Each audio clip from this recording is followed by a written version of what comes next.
Michael Pittman here for Eagle Vision. Last year, the March of Remembrance was held, and Caney High School teacher Becka produced a video about the event. It featured a South Houston gathering of Holocaust survivors and Germans, whose parents were SS and Gestapo. We're going to look at some additional video of the event that's never been seen, and we'll talk with Mr. Becka about one of the biggest 20th century events, the Holocaust. It's today on Eagle Vision, so stay tuned. Sim Shalom.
Teacher Becka says the upcoming March of Remembrance will touch those who attend.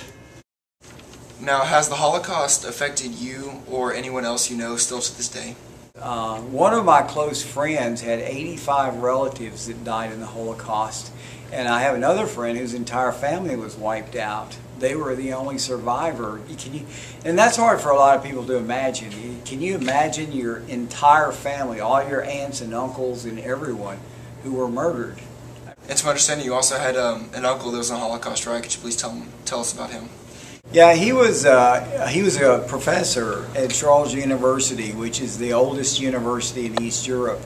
And when the Nazis came into Czechoslovakia, he was one of the guys that led a protest against the invasion. And he was arrested along with some of his students, and they died in the concentration camps. What is the March of Remembrance like? Well, last year it was a time of Christians and Jews coming together and praying. The Holocaust was a horrible time, but you really have to be a forgiving person, even though it is hard. Ich möchte heute die Worte finden, I would like to find the words today, die mein Vater und mein Großvater nicht gefunden haben. the ones that my father and my grandfather did not find. Ich möchte mich entschuldigen, dass sie geschwiegen haben. I would like to apologize that they were silent. Und ich möchte Vergebung bitten. And I would ask for forgiveness. He was also involved in the massacre of Babi Yar, Ukraine. I think it's a wonderful and courageous thing that Marcus has come from Germany to be here with us today. Could we honor him today? Ruth Steinfeld was featured in Mr. Becka's video last year, but her husband was also present and Mr. Becka asked him some questions. Hi. My story is a little bit different than Ruth's story. I was born in Germany in 1930, and I went to school in Germany up till 1939. My family basically came out of France, Frankreich, and Spain.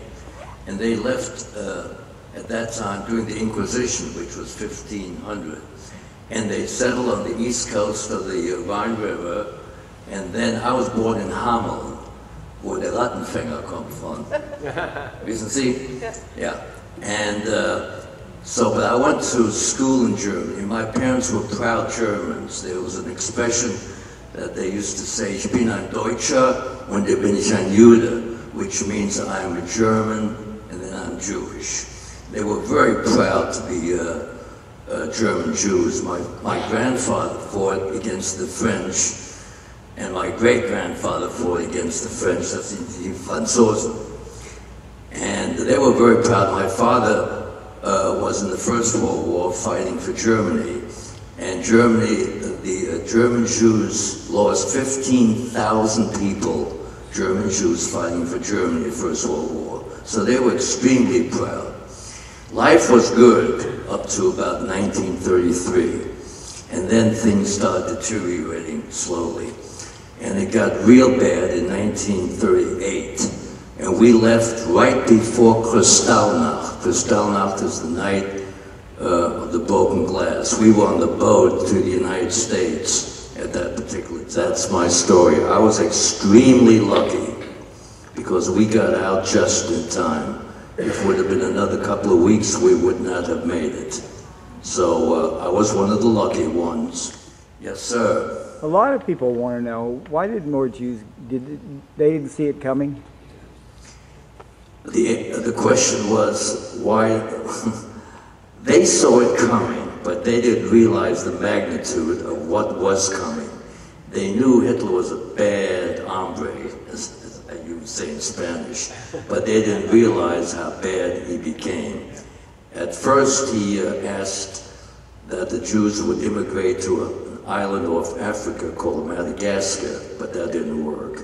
And he was so anti-Semitic that at first they wanted to get rid of the Jews, but after that, of course, they wanted to annihilate the Jews all over the world. But to answer your question, they didn't realize how bad it became till it was too late.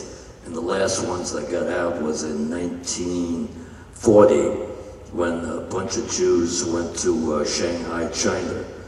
And that's why so many Jewish people like Chinese food to this day. The March of Remembrance will be held Saturday, April 26th at 5 different locations in the Houston area. The one in Kingwood will be held at the Christ the King Lutheran Church on Westlake Houston Parkway. More information is available at marchofremembrancehouston.org. For Eagle Vision, I'm Michael Pittman.